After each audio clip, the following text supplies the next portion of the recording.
महाराष्ट्राचा।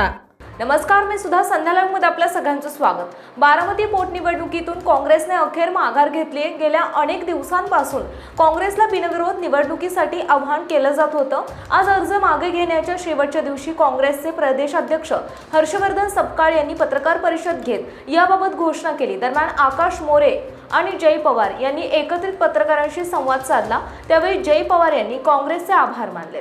निवडणूक आपण सर्व दादांच्या साठी दादांनी अनेक दशकं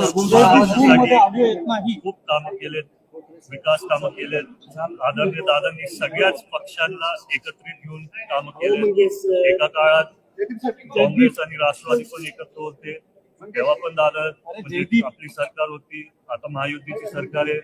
पण मला वाटतंय की सगळ्याच पक्षातल्या वरिष्ठांनी चांगला निर्णय घेतला। दादांना असं खरी आदरांजली म्हणून हा निर्णय घेतलाय आणि मी त्यांच्या सर्वांचा खूप खूप आभार मानतो। आता कालपासून आम्ही सगळ्याच उमेदवारांना भेटतोय। जितके आपण फॉर्म्स माघारी घेऊ शकतो तेवढा प्रयत्न चाललाय। पण ज्यांची काय उमेदवारांची काय मागणी होती, नाही तर खरं तर त्यांच्या एकदम छोट्या मागण्या होत्या की आमचं इथं कुठेतरी काम अडकलंय, नाहीतर आम्हाला इथं तरी मदत पाहिजे, नाहीतर आम्हाला तुमच्यापर्यंत पोहोचून तिथं आधी दिलं नाही, तर असे त्यांची काय कारणे होते। बारामतीच्या उमेदवारांनी बऱ्याचशा उमेदवारांनी अर्ज मागे घेतले, परंतु आपण बघतो की यामध्ये आता इतर जिल्ह्यातील उमेदवारांचे अर्ज आहेत। त्याच्यामध्ये उदाहरण द्यायचं झालं तर सातारा जिल्हा असेल, सोलापूर जिल्हा असेल, बीड जिल्ह्यातील अशा उमेदवारांनी उमेदवारी अर्ज या निवडणुकीमध्ये ठेवलेले। अशा उमेदवारांना आपण काय सांगाल? उमेदवारांना बघा, तुम्हाला मी आधी पण बोललोय, दादा असताना पण मी सारखं बोलत आलोय की सगळ्यांना निवडणूक लढायचा अधिकार असतो।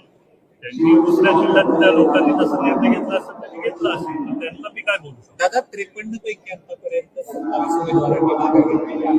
अवघे 15 मिनिटं बाकी होईल असं तरी वाटतं।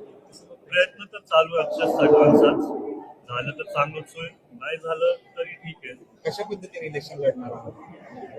तर पहिला बघू आपले पुढचे उमेदवार कोण आहेत।